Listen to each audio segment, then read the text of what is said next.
Hello, everybody. Good evening. Welcome to another session of Easy Dharma for the New Normal. And today is my session. This is Pastor David here, and we're going to go into another session, part 5 of the Wheel of Sharp Weapons. As before, as usual, I will see who is on. And let me see. I think previously we were up to verse 42, just to let you know, of the Wheel of Sharp Weapons. Oh, I see myself. Goody. I think Oops. Right. And I can see King Hoi, Sukfan, and 5 other people, including David. Hi, good evening. And Mr. Lam.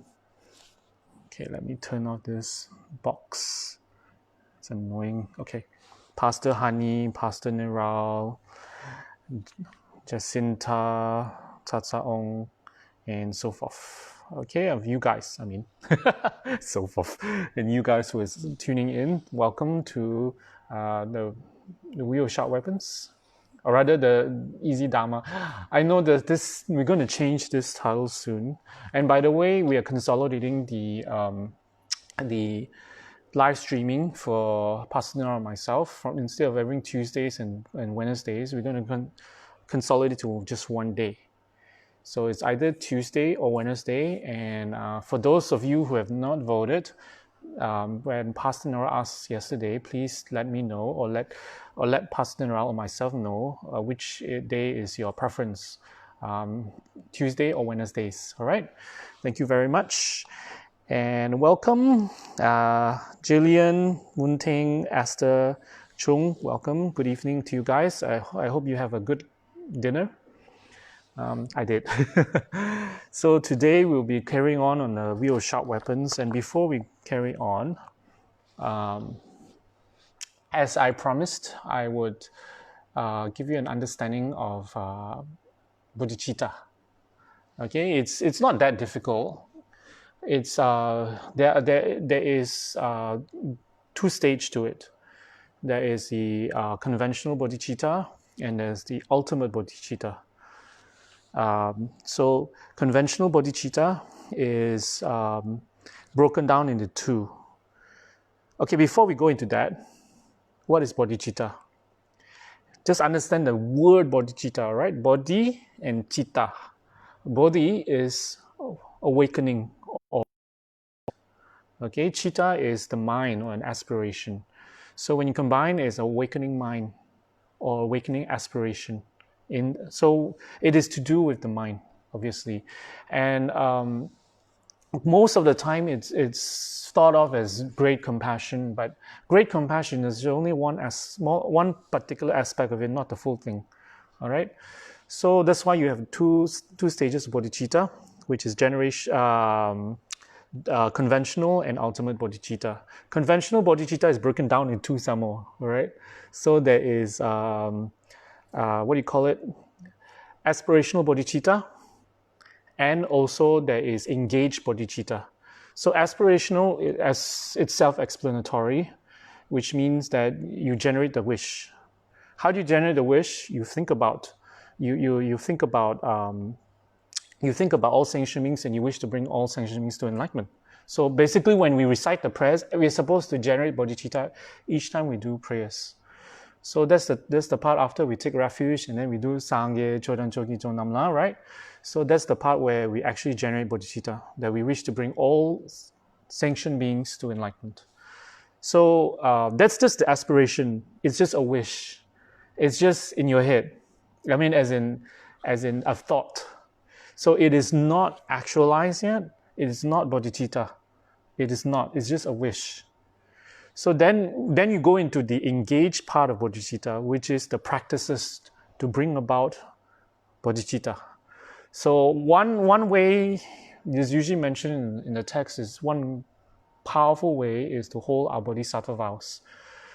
So the idea of the vows is not to restrict us, not to tie us down, not to, it's not a doomsday thing that, you do this, then you go to hell. No, it is actually about guideline through vows, through promises, through pledges, through commitment, to lead a life for others.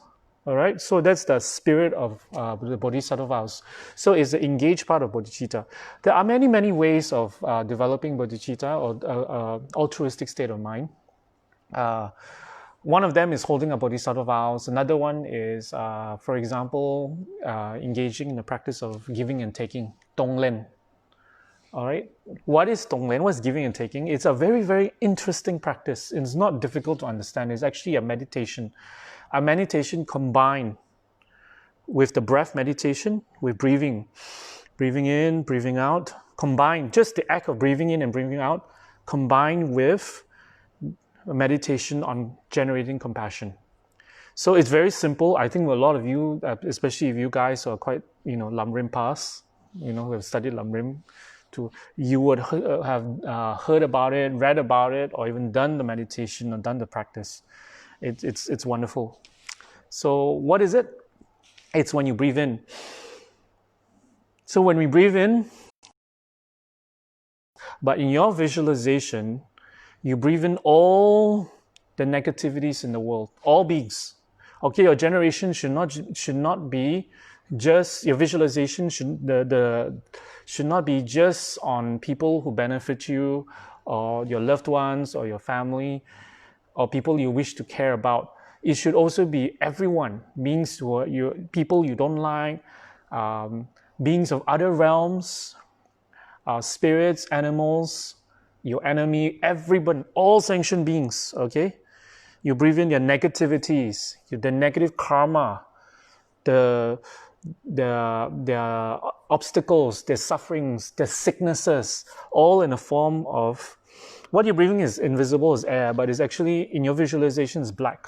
Black to symbolize the negativities, okay? The negative karma, the obstacles, the sickness, and so forth. You breathe in, and it goes in, and there is a seed in your heart that represents your self-grasping, self-cherishing mind. So as it goes in, it destroys that seed and it fills it. Okay, it just basically destroys it. You bring it in and it destroys your self-cherishing mind. Brings it in, destroys. It keeps. So of course, when you breathe in, then you have to exhale. When you exhale, you don't exhale just air. It is actually white light or white smoke. The color is important.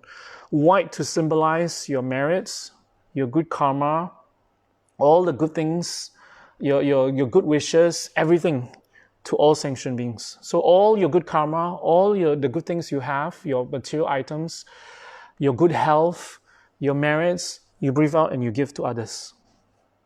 Okay, so you breathe in and you breathe out. So you do this over and over again. You can combine this. It is done already in combination with your breathing, but you can combine it with your sadhana.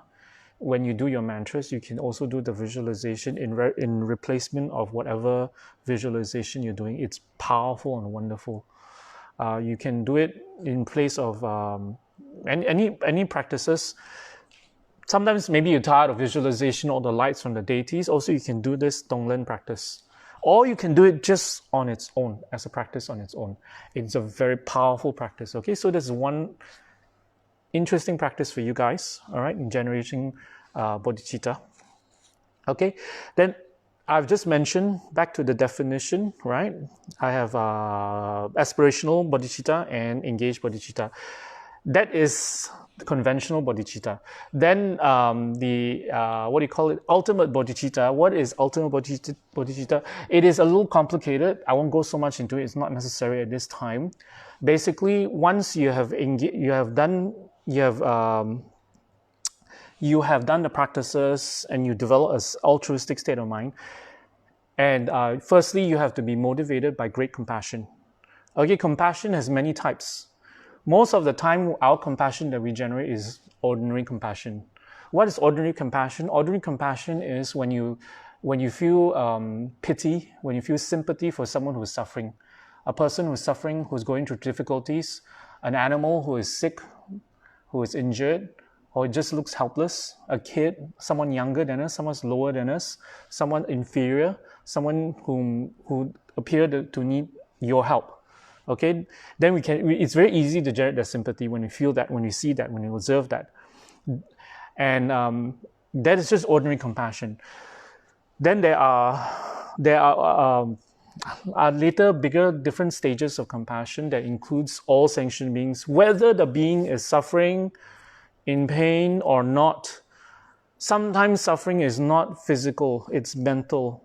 Sometimes it's about people who are already, who have everything luxurious and everything, going for them physically, but emotionally they're suffering, mentally they're suffering. So you have to include your compassion for these beings. Okay, and there are some beings who will fight you, who are difficult, who are your enemies, who make your life miserable. You have to extend your compassion to these people also. All the way to even the arhats, is said you have to generate for all sentient beings, all beings that in the six realms of samsara, that you've learned in Dharma, and you can perceive. I mean, you understand what level, what realm they are, and you just extend all in your visualization, and it extends out. Then you have developed what is called a great compassion. Okay, and then motivated by that kind of great compassion, then you develop a kind of wisdom. Okay, that wisdom that sees beyond yourself. You sees beyond means you have no longer your self-grasping and self-cherishing mind. You see beyond that to see who you really are. And also you see reality as it really is. So that's why, yes, it sounds complex, it is. So ultimate bodhicitta is one who has already gained that type of wisdom. All right. Okay, so everybody, hi, welcome. I just wanted to give you a understanding, a textbook definition of bodhicitta. So you have gained a little bit of understanding. Because why is it important? It's mentioned very often in this text. It's mentioned again and again. All right, in sometimes in visual form, sometimes in different words, but it's mentioned often, and the whole text is actually to develop these two types of bodhicittas. All right, the two types of bodhicittas actually is said by definition, right? When you overcome your self-grasping mind, when you overcome your self-cherishing mind, the two bodhicittas replaces that. Okay, when you remove your self-grasping, what's self-grasping? Your self-identity, your self-limiting identity, your identity of who you are. When you think you are, okay, I am a lazy person, and who I identify myself as this, and because of I identify myself as a lazy person, I do a lot of self-cherishing things that damages others, that avoids responsibility, that avoids work, that avoids responsibility, right? So that's self-cherishing, when you do all the actions arising from this wrong self-identity. The wrong self-identity is self-grasping, because you grasp at it. You grasp at this, don't you, when you grasp at it and we think it's real. Because most of the time when we think, oh, I'm lazy, all the negative qualities that I have, I'm an angersome person, I'm a jealous person, we hold on to it and we think it's real. We think that whatever problems we get out of it, or we create or inflict on others, and that mind that brings about that situation, that brings that problem, is real. We hold on to it. We think it's real. We think we are really jealous person. Actually, we are not. Because if we are really jealous, we'll be jealous of every single person. We're not. We're only jealous of certain people. Or if we're lazy, so it gives you a clue that type of mind that we have, that self-identity, self-grasping self-identity, okay, is false, is not real. Okay, so anyway, I thought I'd give you that a little bit of background. I know I've blown you guys to kingdom come. Come back. I can imagine some of you are like, oh, what did I just hear? So, okay, today we're going to talk about the wheel of sharp weapons, right? So in order to, I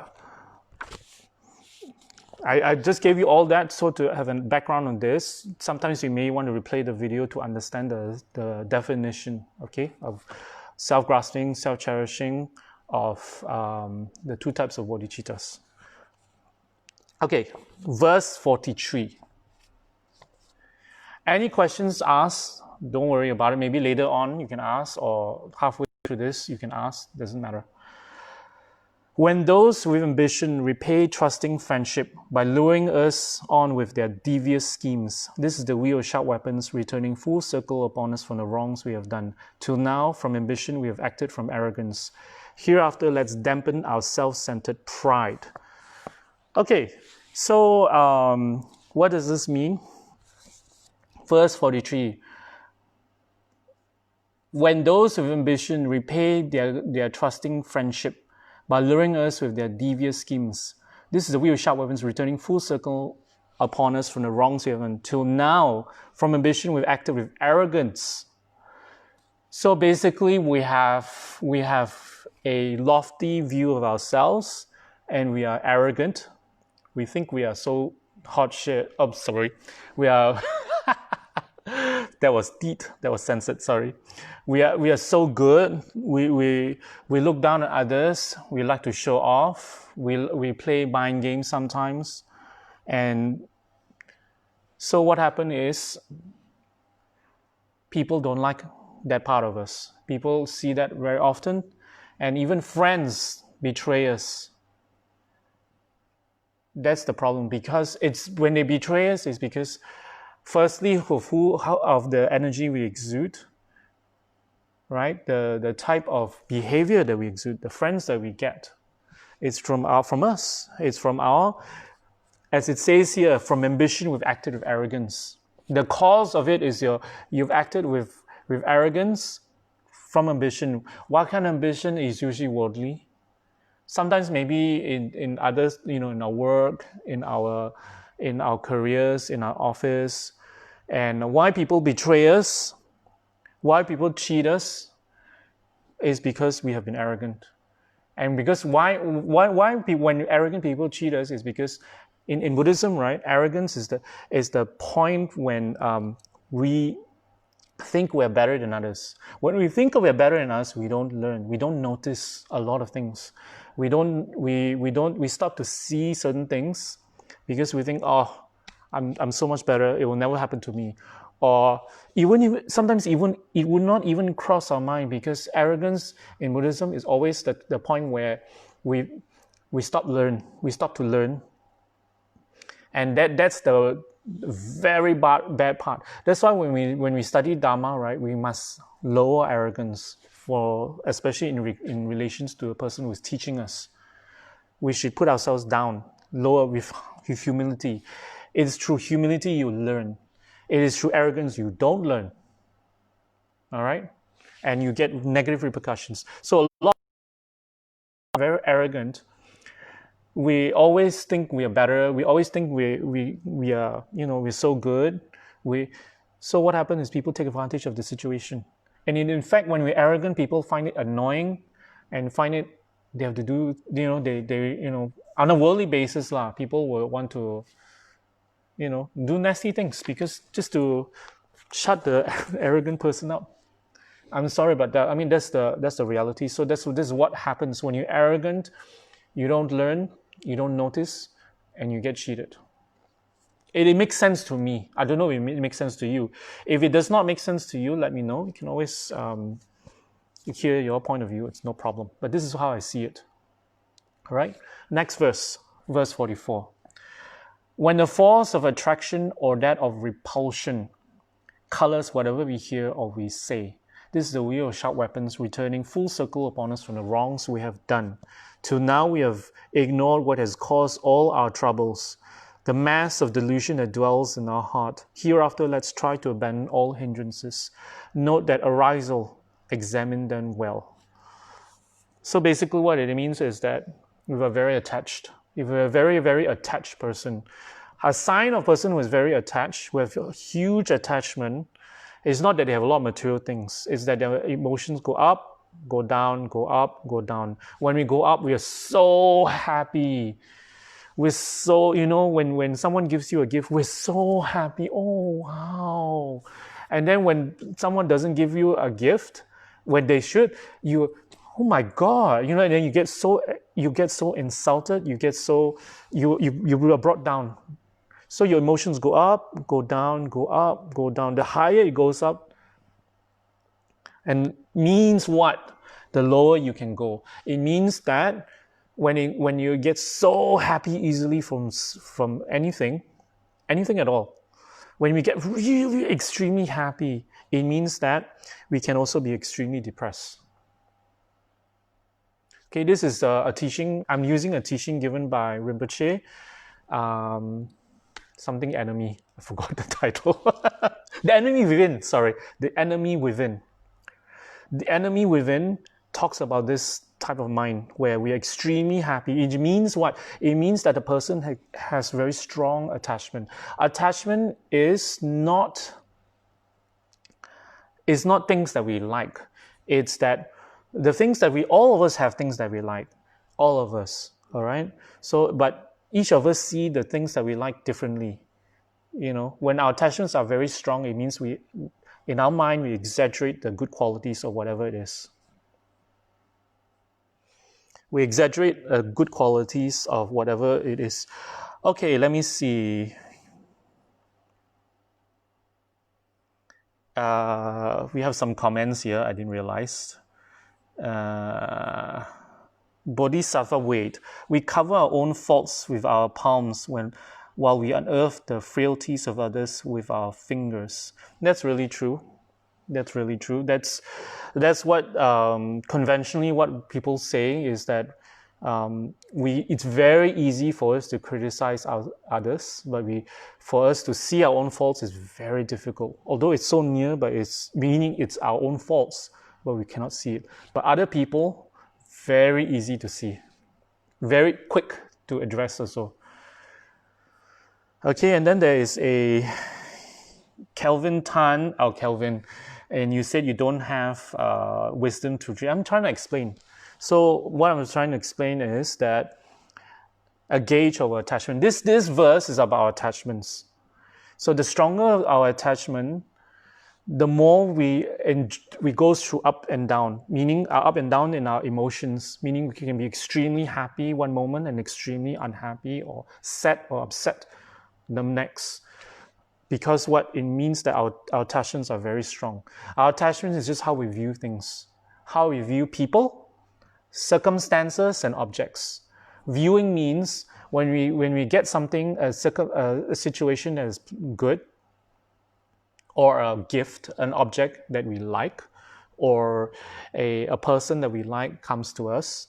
An encounter, maybe a loved one, so they do something nice, and then we get so extremely happy, and the extreme of happiness can also be reflected in the extreme of displeasure and upset on the flip side.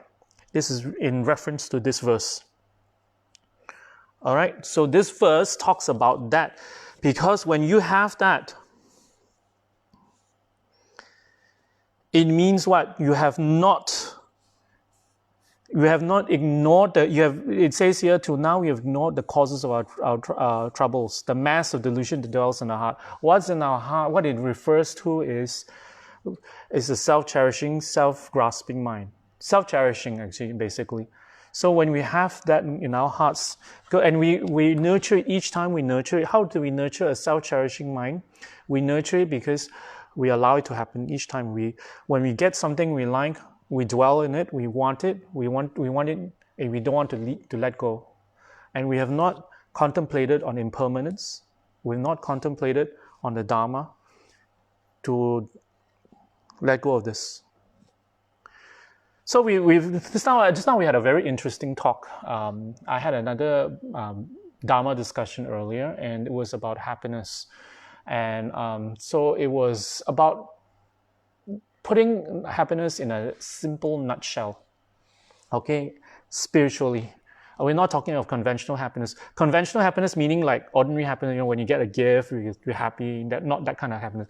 What's the difference between that and spiritual happiness is that worldly happiness is, what's the word? Transient, for a short while, short gratification. So the problem is that it's for a short time and it doesn't last. And sometimes it doesn't last, never mind. Sometimes it has repercussions that we need to pay. We have to work so hard to get something. So usually worldly happiness comes with a lot of baggage, a lot of other things that brings us down. And on top of that is short-lived. So in Dharma, what we're looking for is long-term happiness. I mentioned this on other talks, not on this Wheel of Sharp Weapon talks. It's a long-term happiness. And how to get this long-term happiness? JP, who was quoting Rinpoche in the Nothing Changes, Everything Changes teaching, which Rinpoche was talking about a happiness that when you have something that you like, or you don't have something that you like, when it's taken away from us, you remain the same. You do not get affected by it. You do not get upset when something you like is taken away from you. When you're given something, you don't become so extremely happy. You do happy. Let's not deny happiness. When you get something you like, a situation like, you do get happy, but you don't become so overwhelmed. It becomes an exaggeration. It becomes a obsession. We are so happy. Okay, it doesn't become that. So spiritual happiness is reaching the middle, where we do become happy. We don't deny that it brings happiness. We do not deny worldly happiness, but we do not get attached to it either. Whether we have it or we don't, our happiness remains the same. So that was very powerful. That was shared by JP earlier in my previous discussion, not here. All right, so I think it goes to this. So when we have extreme attachment, we suffer. Because when we have it, we suffer because we don't know how long it will last and we hold on to it. And then when it's taken away, we suffer greatly. So the stronger our attachment, the stronger we feel the pain, the loss. Or when we have it, the fear of losing it. The fear is also a kind of suffering. And maintaining it. There's a lot of maintenance work, when you're maintaining our attachments, we're maintaining our, our expensive car, apartment, lifestyle, husband, wife, sorry.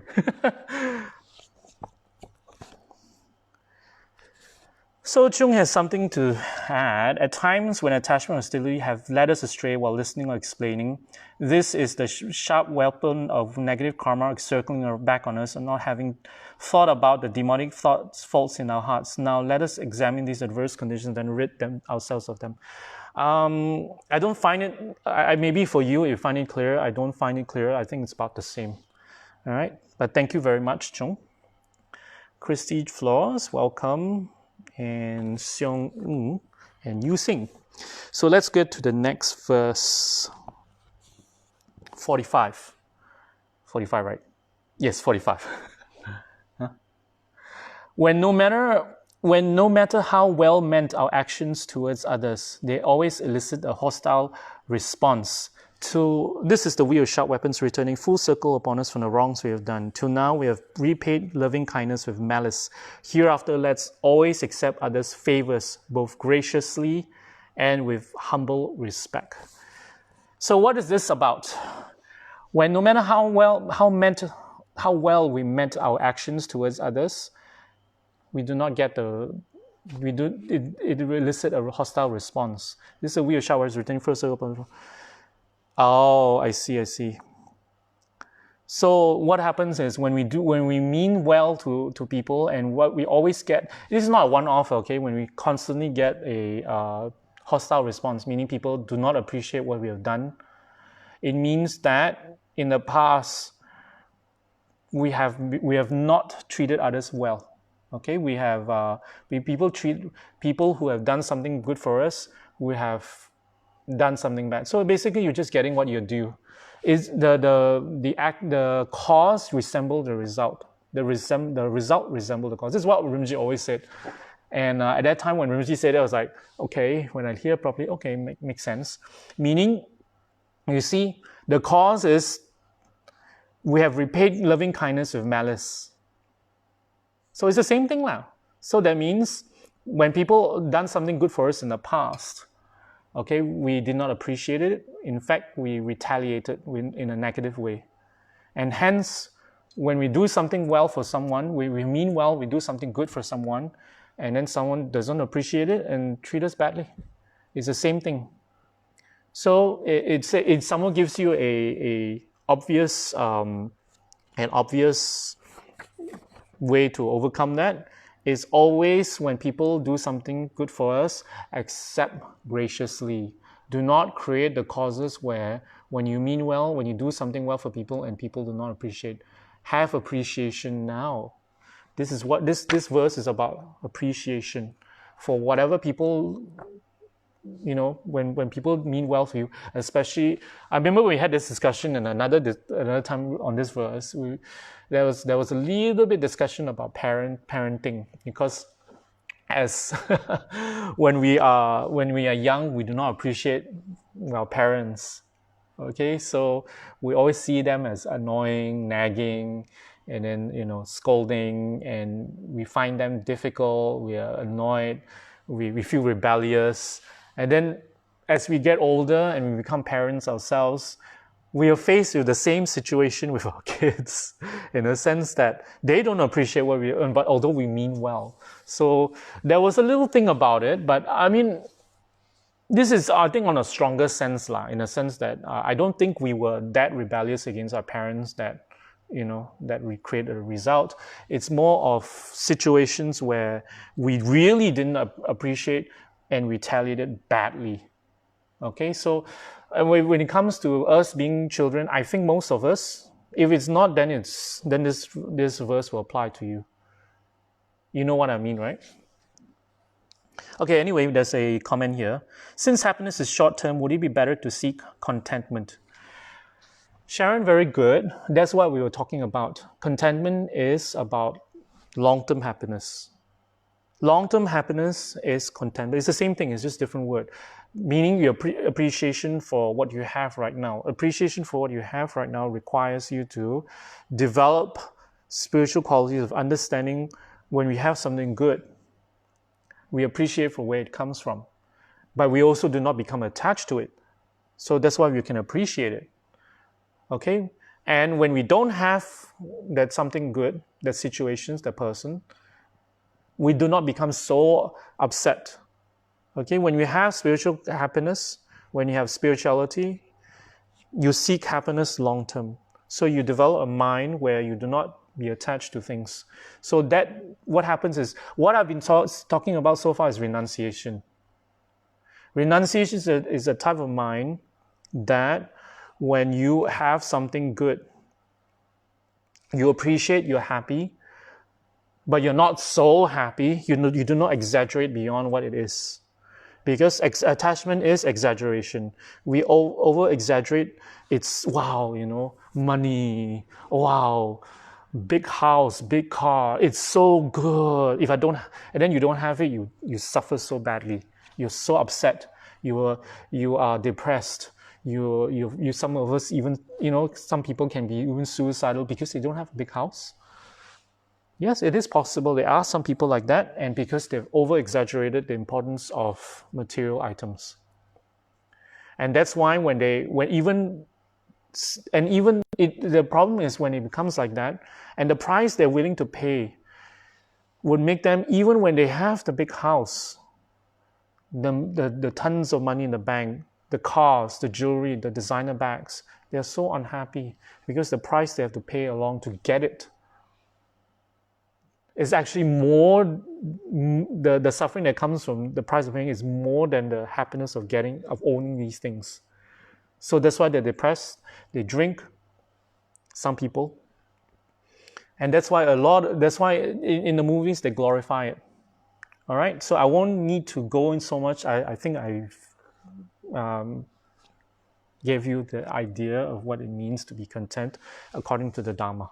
When you have developed some sort of renunciation where when you have something good, you appreciate it, you appreciate from where it comes from. So you do not need to have a lot of good things, a lot of material items, a lot of friends, a lot of that you have to be so comfortable physically. You do not need that,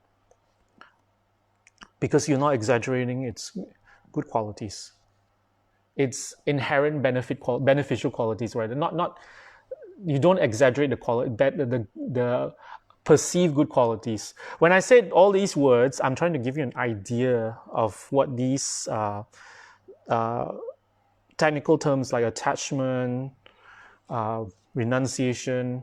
So I actually tried to, previously in the previous discussion, we tried to avoid it. So right now I bring it in because I think in this discussion will be more towards learning already people in intermediate stage where they've learned the Dharma. So you're able to absorb both the meaning and the technical jargons. If you have an issue about it, let me know. We can always refine this better. But it's important to know what it means to have renunciation, what it means to have contentment according to the Dharma, and what happiness is. Okay? Long-term happiness that we seek in the Dharma. In spirituality, not just Dharma, not just Buddha Dharma, in all sorts of spirituality, the idea about happiness is never short-term. It's always long-term. Okay? It's just that the method in which to gain the happiness is just different and through a different source. So in Buddhism, we look for happiness within. It's your state of mind. Because we recognize that happiness is not from the external, from physical objects. But for us, we have different levels of where we are. So we still need physical objects, material objects that brings us some sort of happiness, some sort of contentment, some sort of pleasure sometimes. But we understand, we because of the Dharma, we understand the drawbacks of just pursuing. The drawbacks means the bad qualities, just pursuing external objects, meaning money, just pursuing your whole life, just career, just business, everything, your full energy. You're willing to sacrifice everything else because your full energy is in it. Everything else will eventually have to be sacrificed because you want it so badly. Okay, instead of going to that extreme. Okay, so what happens? We understand when you go to that extreme, it will definitely not be happy. So it means that is not happiness. Okay, let's see what Chung has to say about happiness. I think happiness, contentment, etc. are still self-referencing. Better to aim for equanimity in a sense. If I'm happy, it's okay. I'm content, it's okay. Even if I'm sad, it's also okay. Knowing that whatever we feel will be transient. I understand what you mean by equanimity, but I think if you're sad, you should understand why. You shouldn't be just okay with it. You should understand where it comes from. Then you can address why you're sad. If you're talking emotions, okay? So if you're depressed, you're sad, so you should go, I feel, okay? You should go into the causes of where it comes from. And even when you're happy, you should understand where it comes from, because if happiness is that we experience comes from something that's a physical object, you have to understand also, you have the realistic expectation, okay, that physical objects do not last and have its drawbacks. Like you have to work for it and you have to maintain it and all that. So it's good to know. And equanimity is actually not about that. Equanimity is what I've just said, whether you have or you don't have, whether it's good for you or not good for you on a perception level, not on your emotions. Perception, okay? Emotions and perception is different. Okay, so I think we've gone fair enough. Let me see, did I address the verse yet? Yeah, so basically, the verse 45 is actually about karma. It's about how we have treated others will come back to us. And so in order to address that, we should always appreciate everybody. When we the moment we understand that they mean well, okay, when we just don't like how it, it's not, maybe they didn't do it in a way that we like, or maybe they gave us a gift that we hated, we don't appreciate, so just accept it, appreciate it, Okay, don't just because you don't like the way it's delivered. Sometimes it's a message. Sometimes an advice is given to you in a way that you don't like. We should just appreciate because it's an advice given out of goodwill. Not don't listen to the tone. Listen to the message. Remember from JP's, and yeah. So this verse is quite good. Verse 46. Okay, let's go to verse 46. In short, then, whenever unfortunate sufferings we haven't desired crash upon us like thunder, this is the same as the smith who had taken his life with a sword he had fashioned himself. Our suffering is the wheel of sharp weapons, returning full circle upon us from the wrongs we have done. Hereafter, let's always have care and awareness, never to act in non-virtuous ways. This is a very good verse in a sense that it's just a kind of like a summary. When whatever problems, sufferings we encounter, we have to firstly realize whatever it is. Most of the time, the problems and sufferings that we have always seem like it's external, always seem like it comes from somewhere else, and we are not at fault at all. We always feel we are the victim. In any problem, difficulty, obstacle that we encounter, we always feel we are the victim, and it's the person, the circumstances, the people.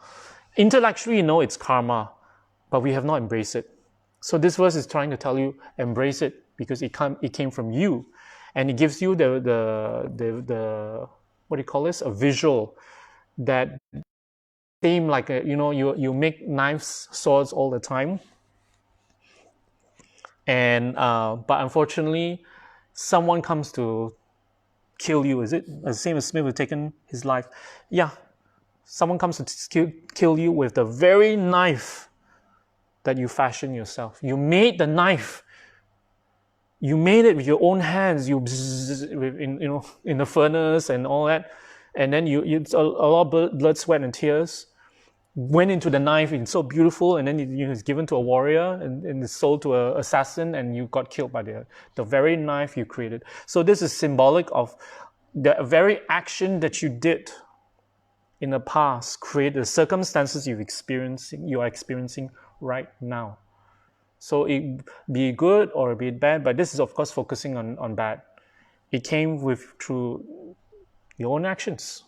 So it is to remind us that whatever circumstances we experience, be good or bad, it is from us. It is not someone else. It is not like, for example, this virus, it's China. It's China, it's America, it's Europe, it's Asia. It's, we always like to blame someone. It's always blaming someone, but actually it's ourselves. It is ourselves, because we could have taken steps to prevent it. Because especially when we know, so well ahead that there's such a thing, the steps could be taken. For example, okay, this is just an example, okay, and whatever situation, no matter how it looks and appears to be someone else, we created a cause for it, definitely. Sometimes it's not in this life, true. Sometimes in the previous life. Unfortunately, yeah. I remember Rinpoche used to say that, we always like to pity the animals that are on the street, or the suffering animals, or the people who are starving in countries. And Rinpoche, and then we're easy to pity, to have sympathy. But then Rinpoche says this to break this illusion of it's just them. Rinpoche said, well, but pity you guys who's creating the causes to be there. Imagine that. We are creating causes to be there. So who's going to pity us? We're not going to pity ourselves. So the idea is to break the illusion, it's them. Poor them, they are suffering now. But we are creating the causes now to be there. So we didn't explain it like that, but I understood it in the sense that just to say pity you guys, you are creating the cause to be there. So basically, yeah, it's we should understand karma for what it is. Okay? So, and not just a theory, not just a belief, a dogma, something you have to have belief. You should just start observing already. Even very simple, on a very worldly basis, it's in order to gain some kind of result, like in order to gain a job, in order to be in a company in a certain position, you have to work for it. When you work for it, you create the cause. If you don't work for it, you're lazy, you rather do something else, then you create a cause to not be there, not get the job, not get the position, not get the boyfriend, the girlfriend. On a very worldly basis, it's already like that. Much more if it's on a supernatural, not supernatural, spiritual level, on karma, on our life experiences. It's very, over time, when you study Dharma more, you will start to see more and more. You open your eyes more to other patterns, bigger patterns of how things operate around us. Okay, we have something from Miao Qi. When a person lost his or her memory, is he or she is suffering, and is it karma too?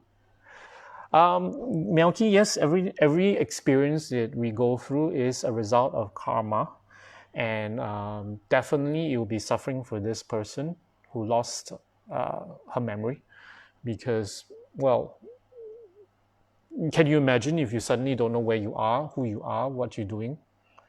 There'll be a lot of fear. Fear is the right word. You don't know who to trust.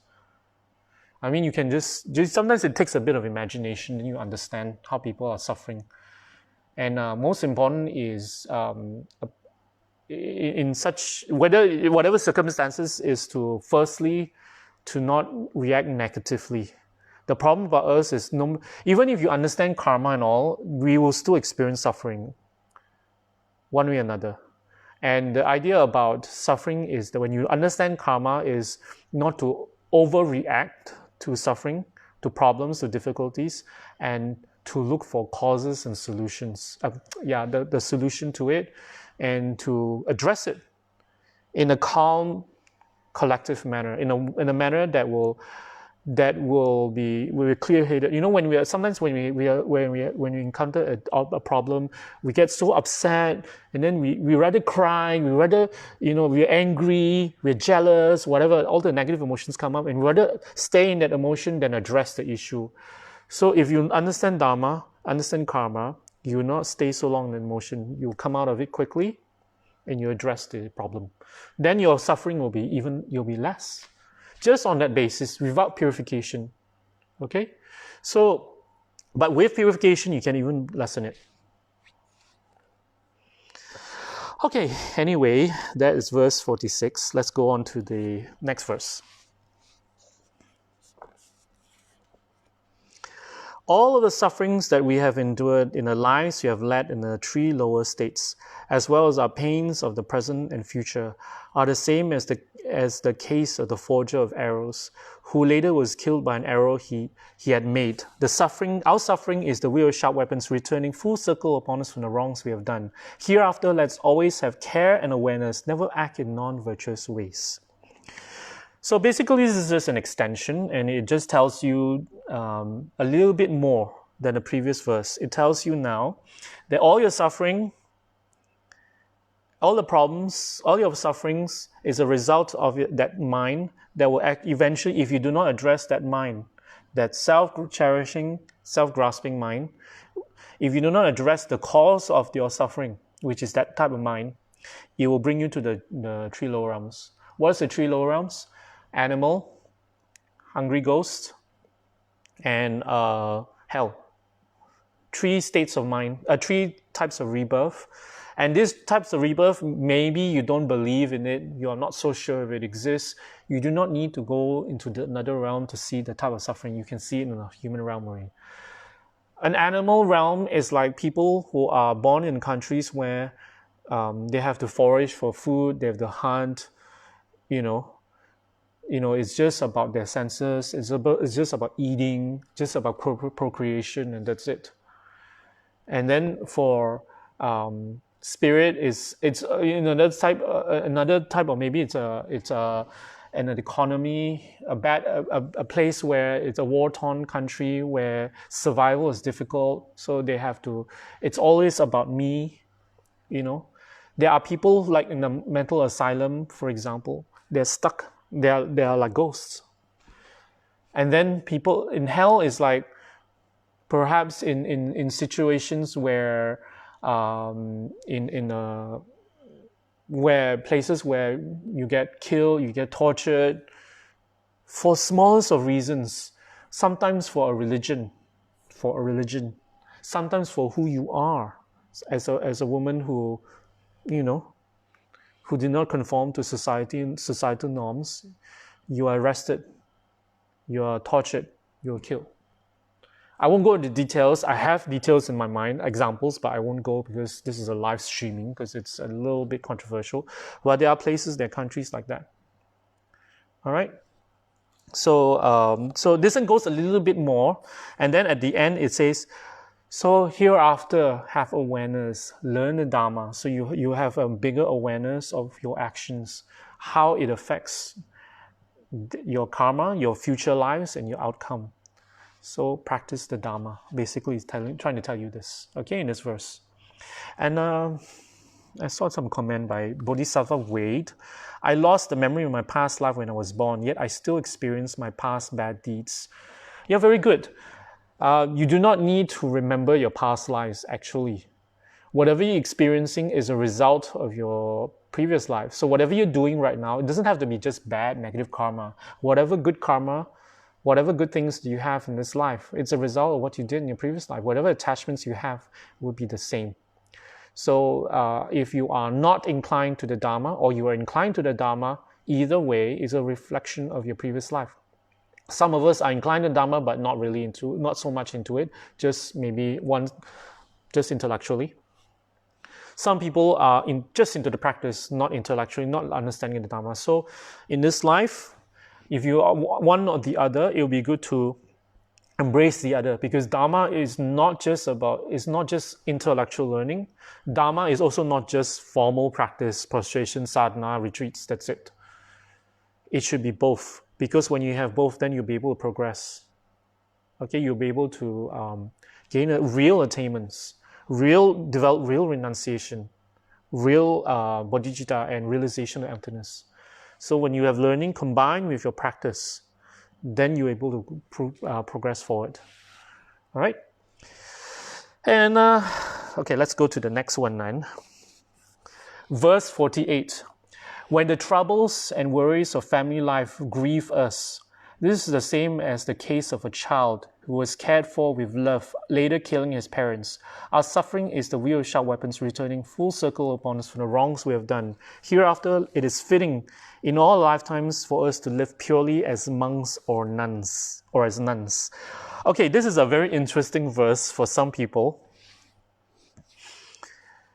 I'll talk about this verse, then I'll get to your question, Alex.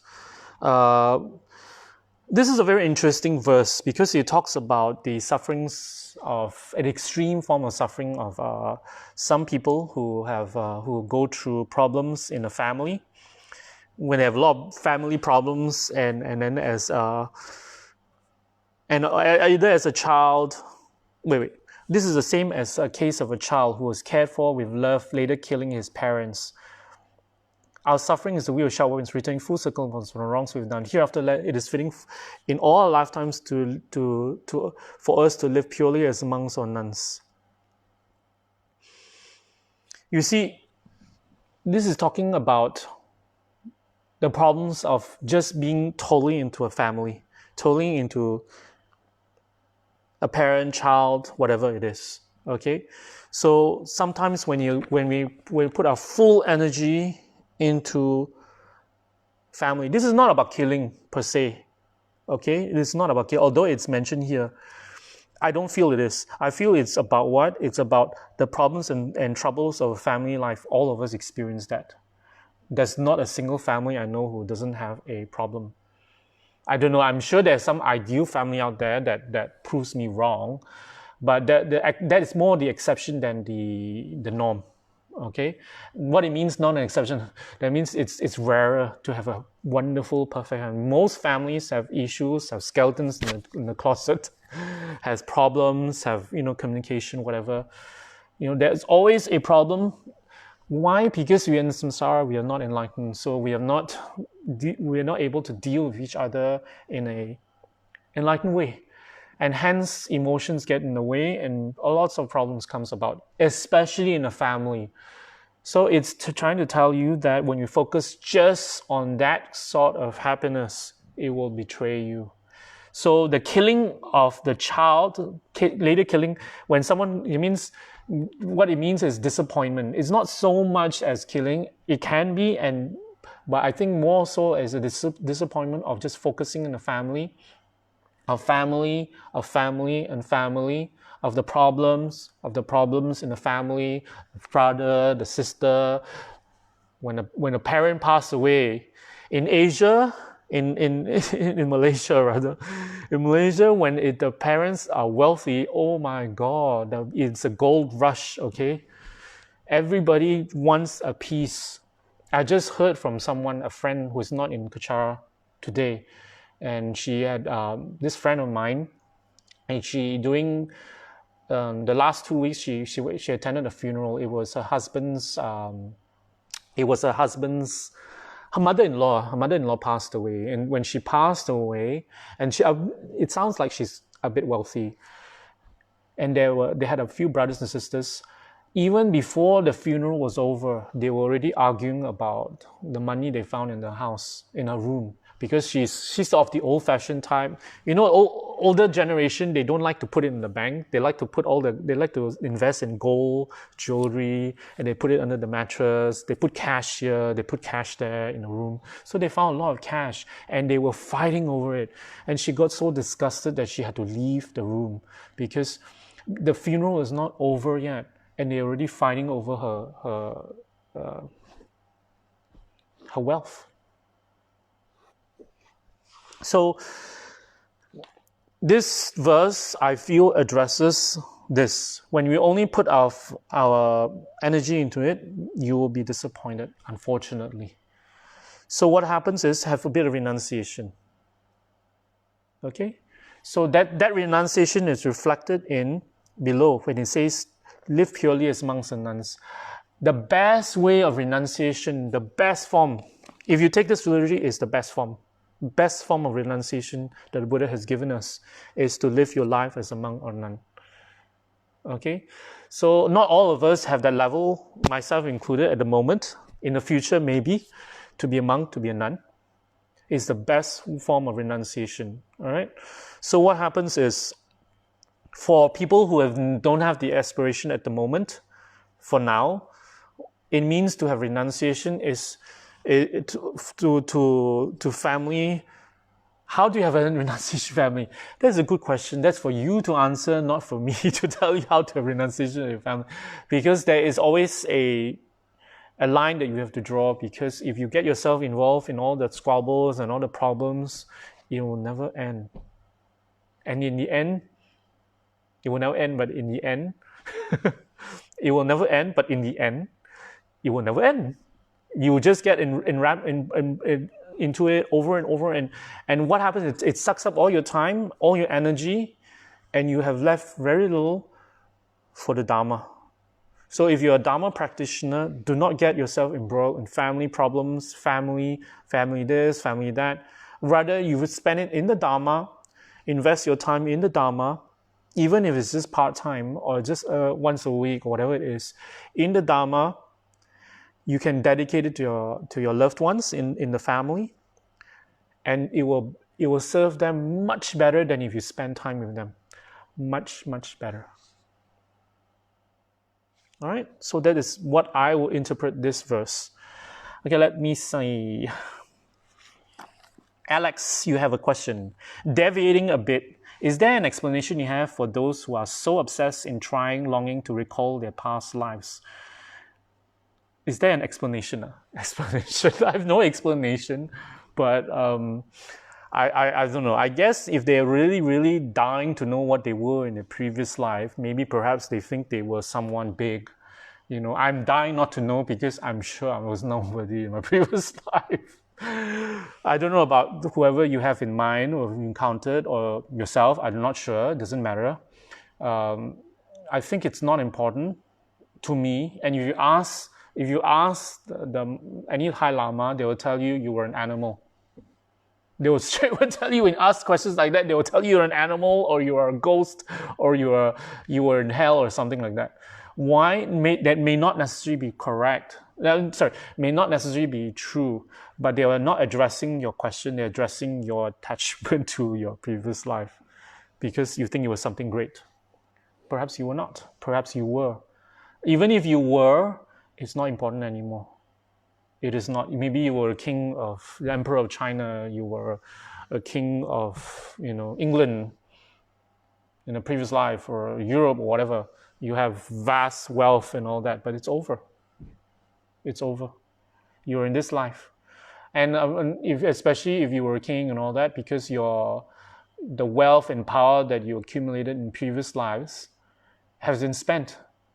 In this life, you will not reach the same level ever again in this life. That's for sure. 100% sure. You will not get it again. Maybe you'll get an inkling, meaning you will have a certain attachment to beautiful things, to royalty when you read about it. And that's about it. You will never reach, because you know why? The karma to reach that is a lot. And is already, when to reach that, then you exhaust it. So when in this life, you already exhausted the karma to have that. So in this life, you'll not get it again. Or you may think you are a practitioner, an advanced practitioner. Wonderful. Practice. Reawaken your previous life's imprints. How do you do that? Do retreats. Do practices. Seek out, if you're not close to a Lama, seek out a Lama. Continue your Dharma practice. If you feel you were a meditator, open your seeds. The idea about previous life, if you were a practitioner, you need to open them because the merits are stored away. It's just like a bank. You just need to open the vault. In order to open the vault, you need to do some practice. It doesn't open immediately on its own. Same thing, even whether you are attained or not attained, you still need to do something to trigger it. It's just like a memory. Sometimes if our store is so big, a small trigger is needed. If our store is not that big with merits, we need a bigger trigger. So we need to do a lot of retreats, a lot of practices to open that. So I think mine is not very much in the previous life. I'm sure I did some Dharma. It didn't make sense because I'm doing Dharma in this life, but it was not that much. So I need a lot of practice to retreats to trigger that previous life's merits.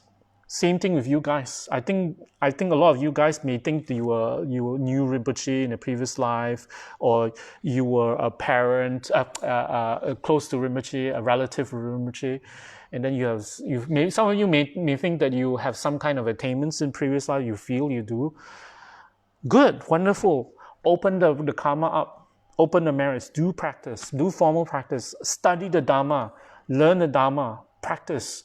Then, as you practice, the more you practice, the more your previous life's merits will open. Kelvin says, "I was a little what? A little mouse, cute." And Bodhisattva Wade, "I think my father is hatred and my mother is greed. We usually think that our bad deeds is what sustain us. However, because they are really the cause of suffering, we must kill our parents." Profound. That's an interesting. It's a good verse. Okay, where was I? Let's carry on. Before that, anything else? Oh, yeah. So that's not what I've just said about. Was trying to address what you have, your obsession in wanting to know your previous life. I don't think it's bad, not necessarily, because I think most of the time, what we feel is correct, should be correct. It's just that if it's a worldly achievement from a previous life, then unfortunately you will not achieve it again. No point thinking so much. If it's a talent, sometimes it can be reawakened. If you do, sometimes like a musical talent, you do, listen to music and then you can write, a whole. Maybe playing the piano, playing the violin becomes very easy to you, because you're triggering a memory. So when you're triggering a memory, you're not learning it again, so it comes easy, faster than normal. But if you are, if it's spiritual, then you need to trigger, you need to do a lot of work. It depends on your store of merits. If your store is big, not so much is needed to trigger it, but you still need to trigger it. All right? You're welcome, Alex. You're welcome. Okay, verse 48. 48, right? You've done 48. Oh, I've done 48. Sorry. Verse 49. As it's true what I have said about self-centered interests, I recognize clearly my enemy now. I recognize clearly the bandit who plunders, the liar who lures by pretending he is part of me. Oh, what a relief that I have conquered this doubt. Okay, for this verse is talking about the root cause of all our problems. Because we have so this verse, if you look at the real Shaolins, each of them is different. Some are similar, but most of them is different. It addresses a different aspect, but it always points to the same thing, the self-grasping, self-cherishing mind. All right, so this mind is the root cause of it. So it calls it a bandit who plunders. What does it plunder? What's a bandit? A bandit is a thief who steals away. What does he steal? Our chance to be happy, our chance to be free. Our chance to be free of what? Suffering, problems, to be happy. And it takes away our chance to be enlightened. So it's a thief. And it's also called a liar who pretends he's part of me. Why he says he's pretending to be part of me? Because we believe, if we believe that this is who we are. That's why I described self-grasping as your self-identity, your false self-identity. We believe that we are lazy. We believe that we are We are not stupid. Nobody believes that's stupid. But we believe that we are selfish. We believe that we are like that. We cannot change. This is who I am. We believe very strongly and we hold on to it. And we believe that being selfish is the right way, and this is who I am. So this is a false part of us. It pretends to be part of us, but it's not us. Okay, this is what it says. And he said, and the Lama who wrote this says, "Oh, what a relief that I've conquered this doubt, because we don't know, we're not sure. It's a doubt because the Dharma tells you it's not, but we believe it is. So, which is correct? Which is correct? Whether the Dharma is correct or I am correct. My false me is correct. So you just this is it. So, but for the Lama, he is already firm, already he's sure. So he said, it's such a relief.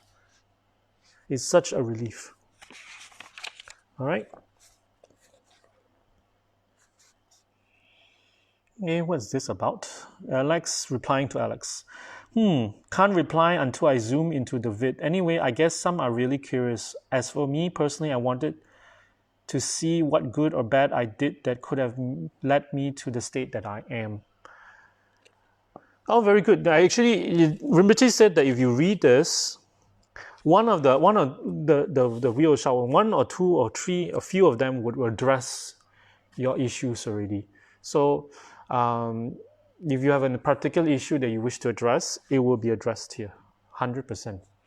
Because although this was written a long, long time ago, I think Atisha's time was 1,000 years ago. Yeah, it was that long ago, But when you read it, you can just relate it. Because it's talking about the mind. It's not talking about the time. It's not talking about culture. It's not talking about a custom. It's not.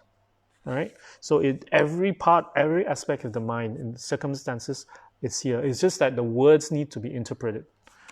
All right. Okay. Verse 50. And so Yamataka, spin round with great power the wheel of sharp weapons of good actions now. 3 times turn it around in your raffle-like aspect. Your legs set apart for the 2 grades of truth. With your eyes blazing open for wisdom and means. Okay, there's a footnote here in my book. for 3 times turn it around. The footnote is, we request Yamantaka to turn the wheel of sharp weapons 3 times. These 3 refer to conventional or relative truth level of truth on which conventional bodhicitta operates as the means for leading both self and others to enlightenment. The ultimate truth, let me go again. Let me read it again because it didn't go well. We request Yamataka to turn the wheel of sharp weapons 3 times. These 3 refer to, number 1, conventional relative level of truth on which conventional bodhicitta operates as the means for leading both self and others to enlightenment. Number 2, the ultimate level of truth on which ultimate bodhicitta functions as the wisdom, understanding, voidness. And number 3, these 2 levels or grades of truth realized together.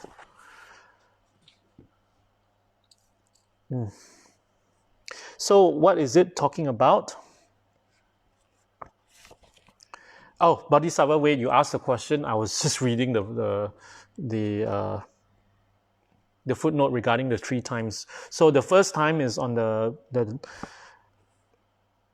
first time is on conventional truth. There's 2 types of truth. The 2 truths is conventional and ultimate truth. There's 2 types of bodhicitta: conventional and ultimate, and absolute bodhicitta. I forgot the term, but they correspond to each. So conventional for the first, the second is the ultimate, and the third is you combine both the conventional and ultimate together. All right, that's why 3 times it's said. Okay, let's talk about the truth a little bit. I give you a little bit an inkling. It's going to be profound, okay? So here it goes. Conventional truths is labels. It is labels we put on ourselves and others. And we use it all the time. We use it on a daily basis. And the labels are like this. I'm fat. He is fat. He is stupid. He is an Indian. I'm Chinese. These are labels. The labels come with strings attached. So what kind of strings? If you're fat, you're lazy, you're stupid, we have this view of it.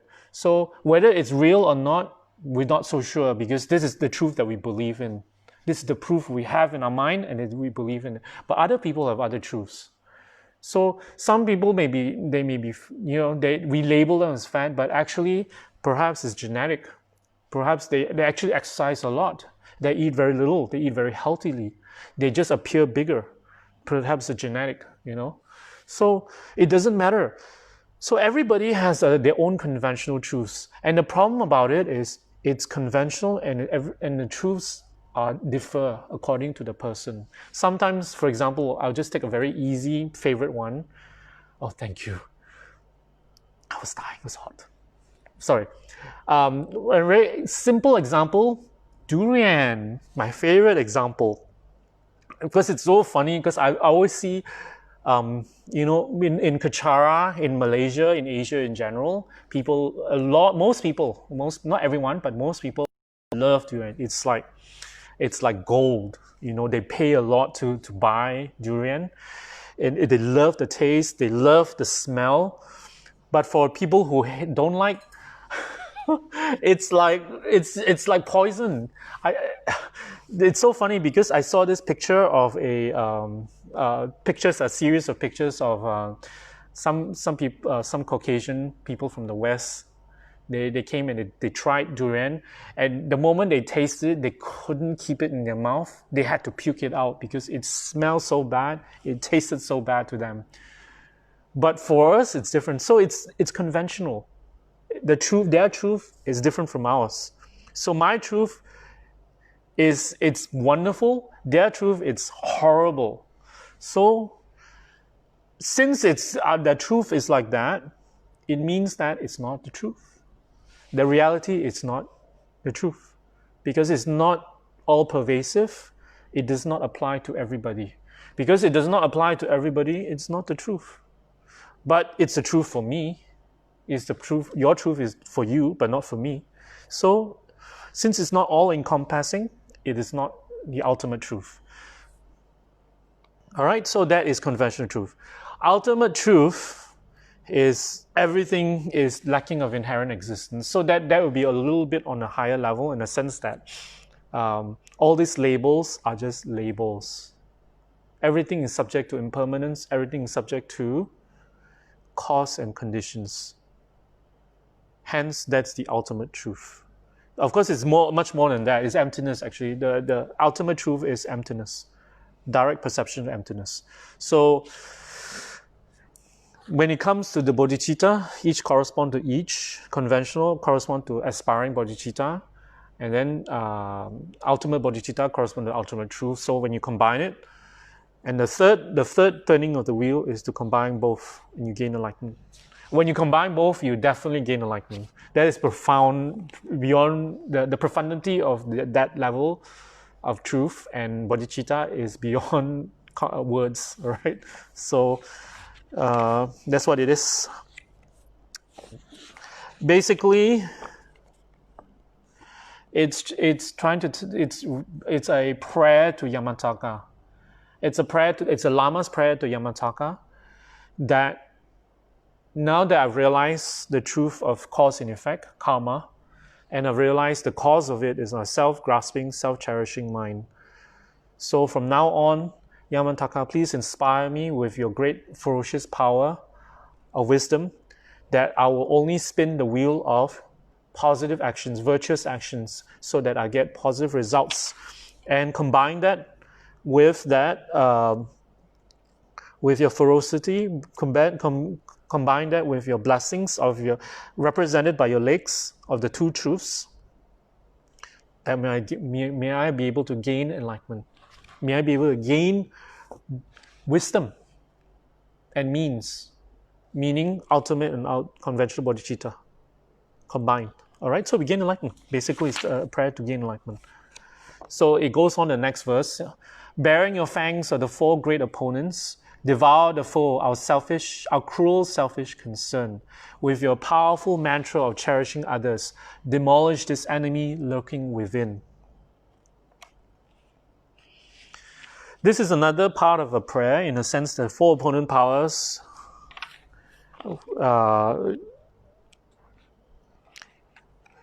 of purification. Four opponent powers, let me see, 15. They have a way of explaining it. The four great opponents eliminate the necessity for us to experience the unfortunate consequences of our previous committed non-virtuous actions. Purification, in other words. These four are feeling regret or disgust with our non-virtue, taking refuge in the three jewels of refuge, meditating on bodhicitta. Number 3, offering our promise never to commit such non-virtue again. And number 4, performing and dedicating the merit of virtuous actions for the benefit of all sanctioned beings. So basically, it is purification with the four opponent powers. Through Yamataka, through practice of the Dharma, in other words, we purify, and we purify to the point where we have overcome our selfish concern, our self-cherishing mind, self-grasping mind. So with your powerful mantra of cherishing others, demolish the enemy within. The enemy within is the self-grasping, self-cherishing mind, basically. All right? So, the enemy within should be the self-grasping. You see, there's a differentiation here. The first is overcome selfish concern. That's overcoming the self-cherishing mind. Self-cherishing mind is all the actions that we do to bring about, to cherish ourselves. Because cherish means we think we are important. We think we are better than others. We think we are number one. Okay, we are the king of the world. We're the queen of the universe. Okay, so that is cherishing ourselves. So that will feed into the self-grasping mind. We think like that because of the self-grasping, because of our self-identity. Remember? Okay, so if you have any questions, let me know about this or anything else. I love your questions so far. Thank you very much. Okay, let me carry on. Frantically running through life's tangled jungle, We are chased by sharp weapons of wrongs we have done, returning upon us. We are out of control. The sly, deadly villain, the selfishness in us, deceiving ourselves and all others as well. Capture him, fierce Yamataka. Summon this enemy, bring him forth now. I'll carry on reading to the end of the page. It's basically similar. Batter him, verse 53. Batter him, rip out the heart of our grasping for ego, our love for ourselves. Trample him, dance on the head of this treacherous concept of selfish concern. Tear out the heart of this self-centered butcher who slaughters our chance to gain final release. Hum, show all your powers, Almighty Protector. Tsar, tie up this enemy, do not let him loose. Pet, set us free by your might, O great Lord over death. Cut, break the knot of self-interest that binds us in sight. Appear, Yamataka, O wrathful protector. I have further entreaties to make of you still. The sack of 5 poisons, mistakes and delusions drag us down in the quicksand of life's daily toil. Cut it off. I think cut it off. Sorry, not cut it off. Cut it off. Rip it to shreds. Okay, so all this, it's a powerful prayer to Yamataka to cut, to destroy this self-cherished mind. So in other words, it's a prayer to Yamataka, and it's also to point out to you guys, to the reader, to the person studying this. The cause is what? The self-cherishing, self-grasping mind, over and over again. And Yamataka has, in accordance to his energy and his power, in his mode, which is wrath. Hence the description of how he eliminates its wrathful. It is trample him. Trample means step down, forcefully stepping down, trample him to its completely obliterated. Cuts. So all this is in accordance to Yamataka's energy, which is ferocious, which is compassion, great compassion. So and you notice the syllables hum, za, 2 times, representing the 2 types of bodhicittas. All right. So last thing I want to mention about is the last verse that I spoke about, the sack of 5 poisons. The 5 poisons are the three psychic poisons, which is ignorance, hatred, and desire, plus pride and jealousy. Okay, so all 5, and the sack of poisons is representing what? Our body. Usually in Dharma, it's like that. The sack is always talking about our body. So our body is used to create all these negative actions, arising from the negative emotions, which is the poisons. All right. So we are asking Yamataka to destroy it so that we will overcome it. Overcome the self-cherishing, grasping mind, basically. So over and over, it says the same thing over and over in a very different way. All right. So I will end here. And okay, let's see. Let me see what does Alex. I will answer Alex's question, and we will finish for the night. 9:30, 10:30. Okay. How does purification practices purify the karma that's going to ripen? Being chased by sharp weapons, in the sense that there are small, big pockets of karma that may ripen in our lives. So sometimes it may be less effective if the ripened karma is big, I guess. Okay, wait. I'm trying to understand your question now. There's 2 parts to your question. How does purification works, you're saying? Okay, you're asking. Okay, and then the other part of your question is there are small or big pockets of karma that may ripen our lives. So sometimes it may be less effective if the ripening karma is big, I guess. Less effective?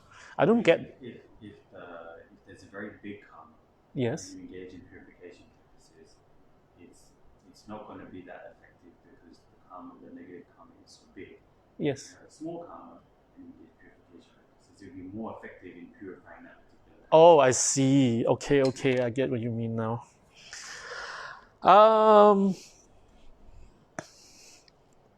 Okay, let me answer one at a time, all right? How does purification works? The purification works in relations to the 3 jewels. So that's one of the powers, the nature of enlightened being okay, because the three jewels is, in this case, we are talking of an enlightened being. So purification practices are like the 35 confessional Buddhas, Vajrasattva, and so forth. Okay, these are the main ones. And these are enlightened beings. And why does the enlightened being has the ability to purify negative karma? Because they have enlightened. And what the nature of enlightenment is what?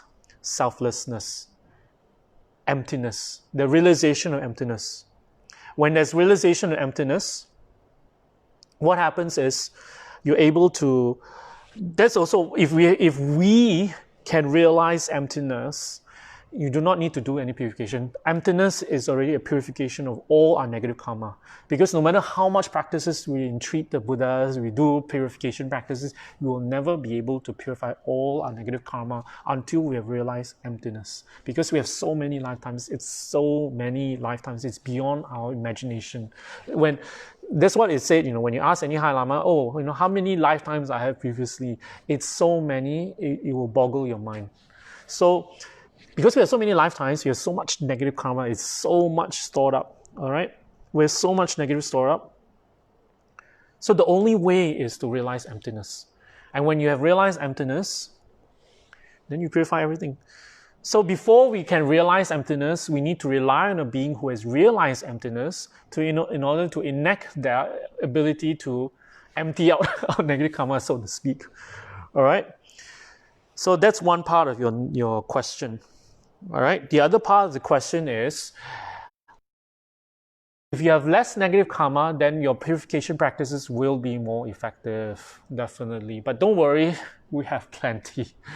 Don't be fooled, okay? If your life is good, no major problems, don't think you don't have major negative karma.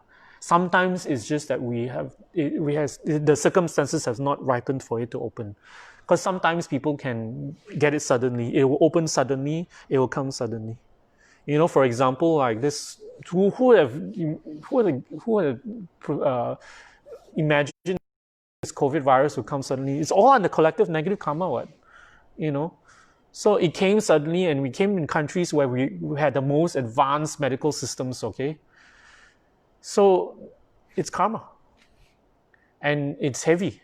And it's and it came all of a sudden, although we're allowed to think that, because the country, the place, it's an advanced country, it's an advanced, you will be safe from such problems, such negative karma, but we are not.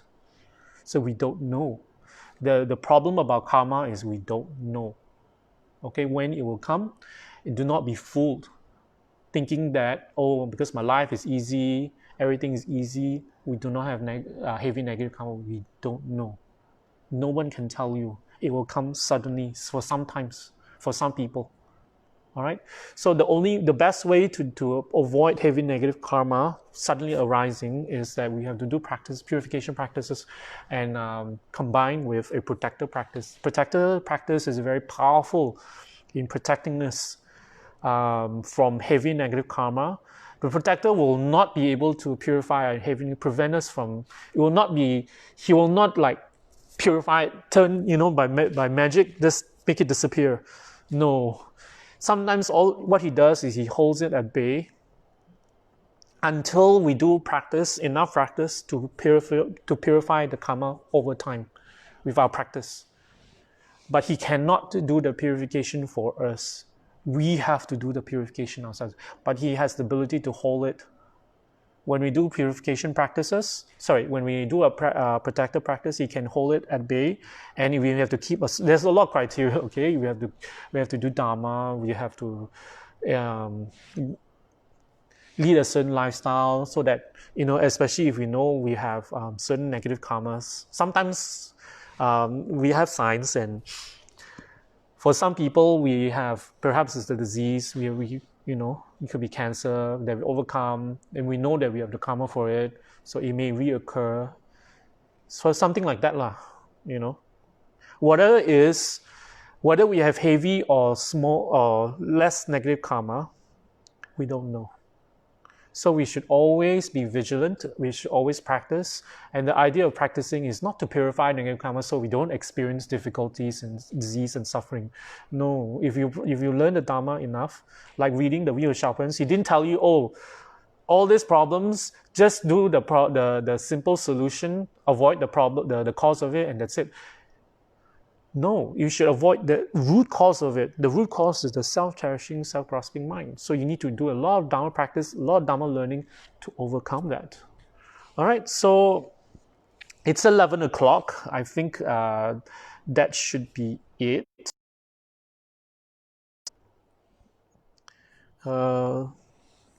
Yes, thanks to the guy in the BG.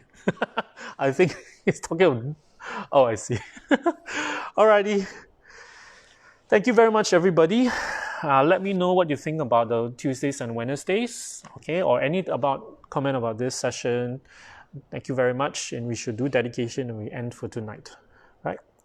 Chanchu Central Rinpoche, Maki Banagyu, Keba Yamami Payang, Gone Go to Pawasho, Tony Tonga Rinpoche, Maki Banagyu, Keba Yamami Payang, Gone Go to Pawasho, Daso Genus Abaki Wadi, Tanadro Kunlaka Panta, Jebo Jozo Lozon Dropa, Tamping Porindo Sa Sho, Kewa Gundo Yana Lamanta, Jami Joki Pala Long Choche, Sada Long Yon Rojoni, Doji Changi Gopang Yutosho, Kewa di Yududa, Lama Sangi Juni, Chuachikia Malupa de Salagopasho, Chuji Jabo Sungaba, Chosunama Pewa. Gigi Majawada, Tony Malushansho, Dada Shingi Sundan, George Letany, Gawalo Sandrapa, Tampani Vagushi, Nimodella Santale, Nemiko Intelation, Yasanta to Telepel, Conjusun Jingulo, Conjusun Gondroso, Conjusun Tashi Show, Jazun Lama Kutsuraptushi, Namkachini Gimada, Los Antami Jumis, Jumis Tatuni, Gurish, Gandhi Rawi, Coalition Gamden, Penandel Malukion, Cherezi 1000 Gasoi, Shapi City Badu Dan Guji, Hong Tobin Odrumalopa, Dinedala Sedeso, Kodan Tempelojana, Geba Suji Shuk Den. So, this session is dedicated to the sponsors, Kong Yiman, Ming Hui Ying, I think that's Dr. Ming, and Amanda for your various dedications. Thank you.